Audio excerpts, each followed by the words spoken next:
কাশ্মীরের সোনমার্গ, যেটি কাশ্মীরের অন্যতম সুন্দর একটি জায়গা। সোনমার্গকে কাশ্মীরের মিডো অফ গোল্ড বলা হয়। সেখানে সোনা নাই বা থাক, এমন কিছু দৃশ্যের সাক্ষী হবে আপনারা, যেটা কিন্তু সোনার থেকে কোনো অংশেই কম নয়। এবং এখানে কিন্তু বিভিন্ন রকম অ্যাক্টিভিটিসও হয়, আপনারা চাইলে সেগুলোও এখানে এসে করতে পারবেন। তাই আজকের ভিডিওটা আমাদের কাশ্মীরের সোনমার্গের ওপরে, যেটি সোনার মতো সুন্দর একটি জায়গা। তো চলুন পুরো ভিডিওটা দেখতে থাকুন। কাশ্মীরের আগের পর্বে জম্মু থেকে শ্রীনগরের হোটেলে আসা এবং শ্রীনগরের হোটেল সম্পর্কিত ভিডিও আমি দেখিয়েছি। আজকে আমরা যাব সোনমার্গে সাইট সিন করার জন্য। তো এখন কিন্তু আমরা সকালে ব্রেকফাস্ট করতে চলে এসেছি, আর ব্রেকফাস্টেও কিন্তু প্রচুর রকমের অপশান রয়েছে। কী কী রয়েছে চলুন আপনাদের দেখিয়ে দেবো। আর এখানে কিন্তু সমস্ত খাবার বুফে সিস্টেমই চলে, মানে আপনাদের যতটা প্রয়োজন আপনারা নিতে পারবেন। তো ব্রেড রয়েছে, জ্যাম রয়েছে, আপনাদের যেটা পছন্দ সেটাই নিতে পারবেন। তো এখানে দেখুন ম্যাগি রয়েছে, এটাতে রয়েছে চিড়ের পোলাও। তো সম্পূর্ণ অল্প অল্প করে নেব, দেন ব্রেকফাস্ট করে সাইট সিন করতে বেরোবো।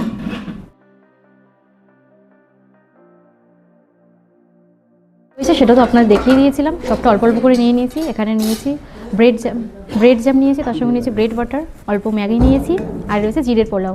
তো অল্প অল্প সবটা নিয়েছি, যদি প্রয়োজন লাগে দিন আবার নেব, আশা করছি লাগবে না। Good morning from Kashmir. এখন কিন্তু আমি রয়েছি আমাদের শ্রীনগরের হোটেলে, হোটেল নোভেলা রেসিডেন্সিতে। তো আজ আমরা যাব সোনমার্গের দিকে, তার সঙ্গে অনেকগুলো স্পট ঘুরে দেখব। আমাদের গাড়ি চলে এসেছে, তো চলুন গাড়িতে ওঠা যাক।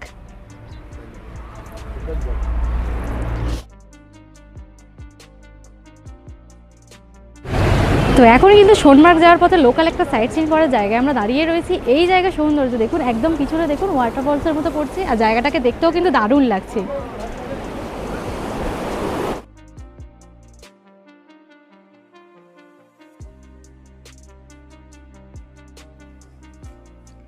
এখন শ্রীনগর থেকে যত সোনমার্গের দিকে এগোচ্ছি, ততই কিন্তু রাস্তার দুধারে এরকম বরফ দেখা যাচ্ছে এবং বেশ কিছু চেকপোস্টকে ক্রস করে এখন আমরা এগিয়ে চলেছি।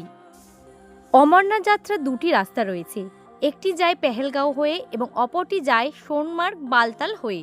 এবং আমরা যে রাস্তা দিয়ে যাচ্ছি এখন, এখান থেকে বালতালের ডিস্টেন্স কিন্তু প্রায় 30 কিলোমিটারের মতো।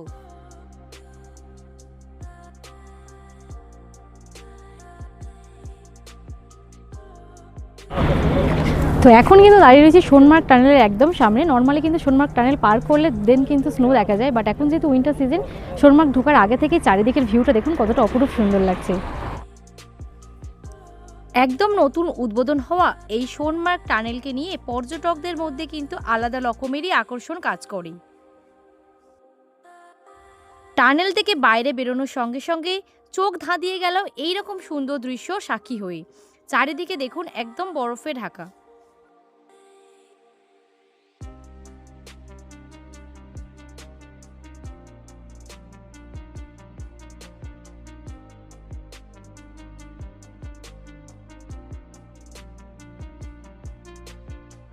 এখন কিন্তু আমরা দাঁড়িয়ে রয়েছি সোনমার্গে, চারিদিকের ভিউটা জাস্ট দেখুন কতটা অপরূপ সুন্দর লাগছে, একদম পুরো স্নোতে কভার হয়ে রয়েছে। আর এখানে কিন্তু বিভিন্ন রকম অ্যাক্টিভিটিসও হয়, আপনারা চাইলে সেগুলোও ট্রাই করতে পারেন। পিছনে দেখুন স্নো বাইক রয়েছে, এছাড়াও কিন্তু স্লেজ গাড়ি রয়েছে। এই যে স্নো বাইকগুলো আপনারা দেখতে পাচ্ছেন, এগুলোতে করে যদি আপনারা থাজিওয়াস গ্লেসিয়ারের কাছাকাছি যেতে চান, সেক্ষেত্রে আপনাদের বলবে 1500 টাকা 1800 টাকা এইরকম। আপনারা চাইলে কিছুটা দরদামও করতে পারেন। স্নো বাইকের পাশাপাশি এখানে কিন্তু এইরকম স্লেজ গাড়িও রয়েছে, যেগুলোতে নেয় 300 টাকা 400 টাকা এইরকম।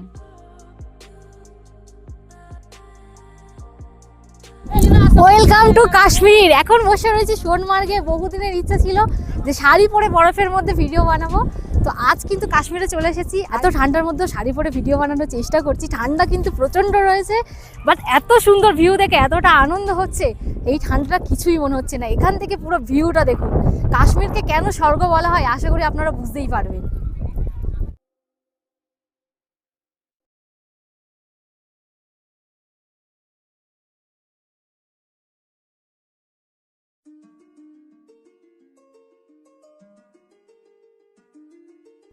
তো এখন যে জায়গায় দাঁড়িয়ে রয়েছি, এখান থেকে জাস্ট পিছনের ভিউটাকে দেখুন কতটা অসাধারণ লাগছে।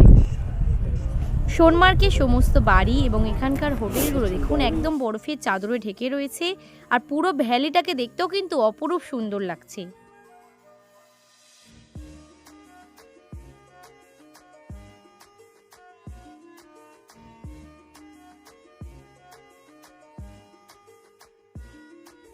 চারিদিকের পাহাড়ের সৌন্দর্য ঠিক যতটাই সুন্দর, বারবারই চোখ যাচ্ছে এই বাড়িগুলোর দিকে। বাড়িগুলোর সৌন্দর্য এতটাই সুন্দর লাগছে যেন মনে হচ্ছে সিনেমায় দেখা দৃশ্যগুলো চোখের সামনে এখন দেখতে পাচ্ছি। সোনমার্গে সাইট সিনের মধ্যে একটি চিলড্রেন্স পার্ক এবং একটি ফিশিং পয়েন্টও ছিল, কিন্তু এতটাই বরফ জমে গিয়েছে, দেখুন চিলড্রেন্স পার্ক কিন্তু কভার হয়ে গিয়েছে পুরো বরফের মধ্যে। তো এখন কিন্তু বসে রয়েছি সোনমার্গে, আর আমরা পুরো কাশ্মীর ট্রিপ করছি ট্যুর পিকার্সদের সঙ্গে। ওনাদের সঙ্গে এর আগে কিন্তু সিমলা মানালিও করেছিলাম। তো আপনারা যদি চান একদম চিপেস্ট প্রাইসে কাশ্মীর ভ্রমণ করবেন, আপনারাও কিন্তু চাইলে ট্যুর পিকার্সদের সঙ্গে করতে পারেন। আর এখনও আমাদের ট্রিপ বাকি রয়েছে, পুরো জার্নিটা তো দেখাবো। এখন সোনমার্গে বসে রয়েছে, আর এখান থেকে পুরো ভিউটাকে দেখুন কতটা সুন্দর লাগছে।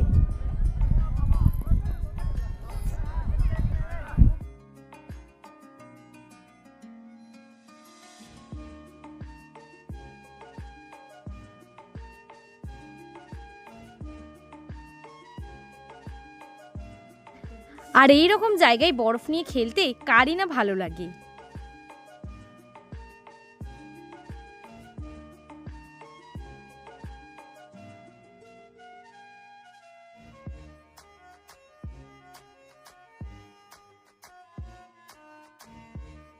তো কাশ্মীরে কিন্তু অনেক রকমের স্ক্যাম চলে। এখন দাঁড়িয়ে রয়েছে সোনমার্গে, তো আমি আপনাদেরকে দেখিয়ে দেবো কীরকম স্ক্যাম চলে যখন ক্যামেরাতে আমি দেখাবো আপনাদের।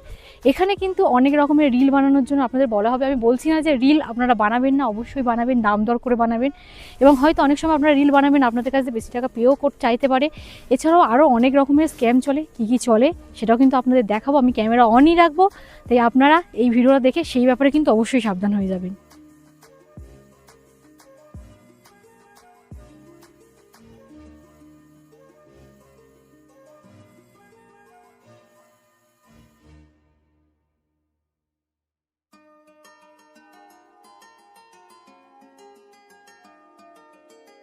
তো যেমনটা আপনারা শুনলেন, এখানে কিন্তু রিল ভিডিও বানানোর ব্যাপারে কিন্তু এইরকম কিছু স্ক্যাম চলে, সেই ব্যাপারে সাবধানে থাকবেন। नहीं फ्री में नहीं चाहिए, फ्री में क्यों लेंगे आपसे? चलो फिर आए आप बोल रहे हो फ्री में क्यों काम का कोई फ्री में करता है? आपको शुआ हम खुशी नहीं नहीं। তো রিলের পাশাপাশি এখানে কিন্তু এই রকম যে স্লেজ গাড়িগুলো রয়েছে সেগুলোতেও কিন্তু বিভিন্ন রকমের চার্জ চাইবে আপনাদের কাছ থেকে, তাই অবশ্যই আগে দরদাম করে সমস্ত রকমভাবে ক্লিয়ার হয়ে দেন কিন্তু আপনারা স্লেজ গাড়িতে চাপবেন। ग्लेशियर तक लेके जाएगा, जहाँ बाइक स्टैंड है उससे आगे लेके जाएगा। 1000 रुपये आना जाना। আর এখানে গাড়ি পার্কিং করাটাও কিন্তু বেশ কষ্টকর ব্যাপার।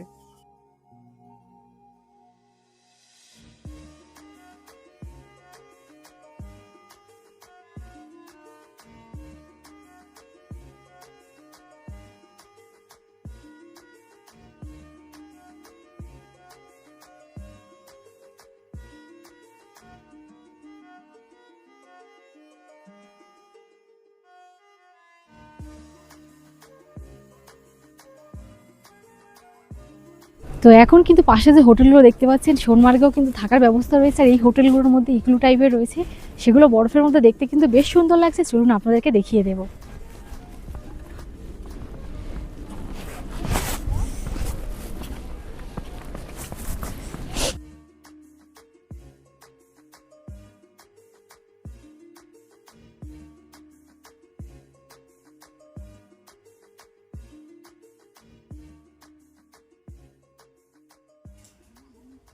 এখানে বরফ নিয়ে খেলার কিন্তু প্রচুর জায়গা রয়েছে, আর আপনারা যদি চান একদম ওপরে গিয়ে বরফ নিয়ে খেলবেন সেক্ষেত্রে কিন্তু এইরকম স্লেজ গাড়ি রয়েছে। এখানে প্রচুর স্লেজ গাড়ি সমস্ত জায়গায় পেয়ে যাবেন। আপনারা 2-3 জনের সঙ্গে দাম দর করার পর দেন কিন্তু স্লেজ গাড়িতে চেপে কিন্তু বরফের ওপরেও যেতে পারবেন।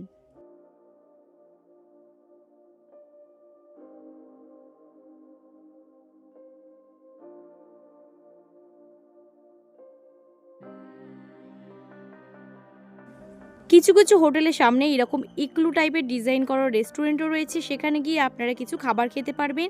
তবে এখানে কিন্তু প্রাইস অন্যান্য রেস্টুরেন্টের তুলনায় একটু বেশিই হয়।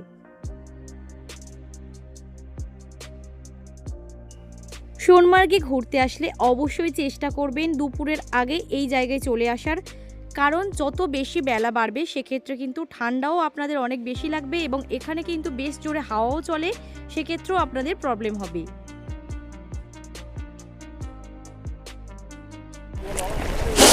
তো এখন কিন্তু একদম পাহাড়ের ওপরে উঠতে চলেছি, আর রাস্তাটা দেখুন দুদিকে একদম কিন্তু বরফে ঢাকা।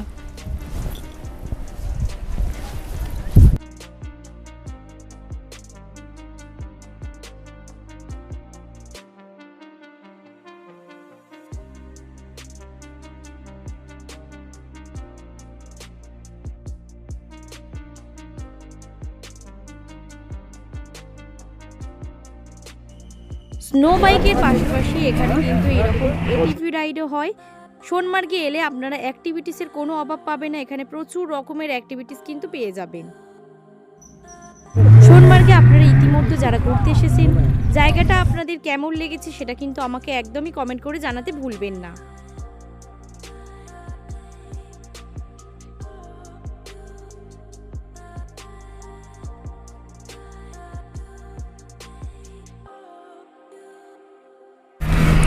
তো এখানে ঠান্ডাও কিন্তু প্রচণ্ড রয়েছে, কিছুক্ষণের জন্য জ্যাকেটটা খুলেছিলাম, তো এখন টুপি সব কিছু পরে নিয়েছি, নিয়ে আস্তে আস্তে আপনাদেরকে পুরোটা ঘুরিয়ে দেখাবো।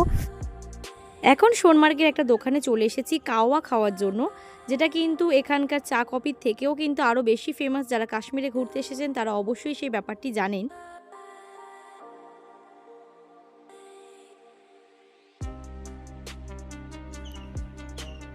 ঠান্ডার মধ্যে কাওয়া কিংবা ম্যাগি খেতে কিন্তু বেশ ভালো লাগে। আর এখানে দাম নিচ্ছে 50 রুপিস করে, আর ম্যাগি রয়েছে 70 রুপিস করে। কাশ্মীরি কাওয়া নিয়ে নিয়েছি একদম সোনমার্গের ওপরে। এখানেও কিন্তু এরকম দোকান রয়েছে যেখানে আপনারা ম্যাগি কাওয়া এগুলো কিন্তু পেয়ে যাবেন। টেস্ট করে বলি কেমন।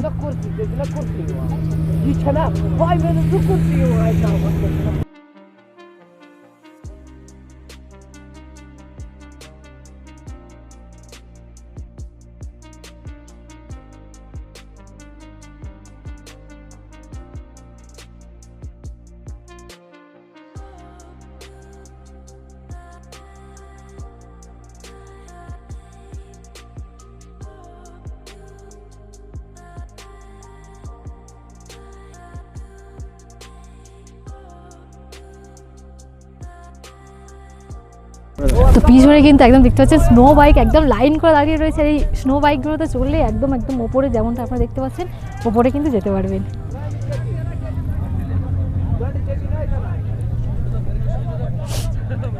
अभी बाइक पे बैठने बाइक से तो हम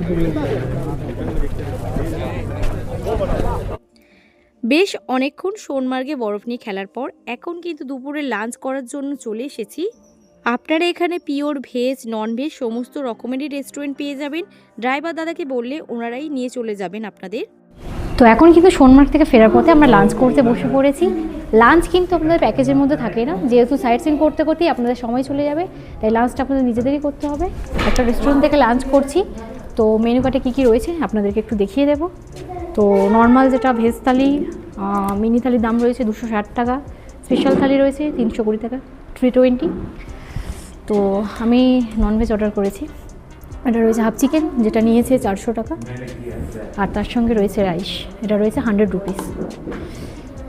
আর এখানকার কাশ্মীরি যে চিকেন সেটা কিন্তু অন্যরকমভাবে বানানো হয়, মানে ভিতরে আলু টালু থাকে না, এইরকম বানানো হয়। আর অনেকগুলো মোটামুটি চিকেন রয়েছে।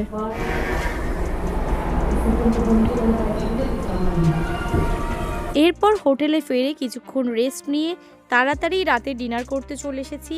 আর আমাদের হোটেলে তো আপনাদের আগেই দেখিয়েছি, এখানে কিন্তু ব্রেকফাস্ট এবং ডিনার সবটাই কিন্তু বুফে সিস্টেমে চলে।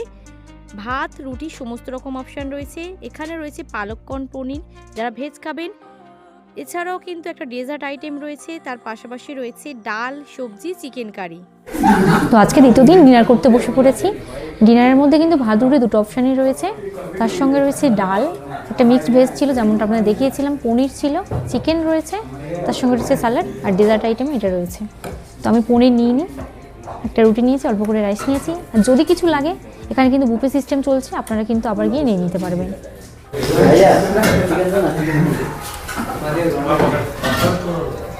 পরের দিন সকাল সকালে আমরা চলে এসেছি গুলমার্গের গন্ডোলা রাইড করার জন্য। কাশ্মীরের একটি ফেমাস কিন্তু জায়গা কিন্তু গুলমার্গ, এবং এখানকার যে গন্ডোলা রাইডের টিকিট আপনারা কিভাবে বুক করবেন, গন্ডোলা রাইডে আপনারা কতক্ষণ চড়তে পারবেন, এবং গুলমার্গে আরও দেখার কি কি জায়গা রয়েছে, সমস্ত কিছুর ওপরে কিন্তু চ্যানেলে খুব তাড়াতাড়ি ভিডিও আসতে চলেছে। তার জন্য অবশ্যই চ্যানেলটা সাবস্ক্রাইব করে রাখবেন, আর এই ভিডিওটা ভালো লাগলে সকলের সঙ্গে শেয়ার করে দেবেন।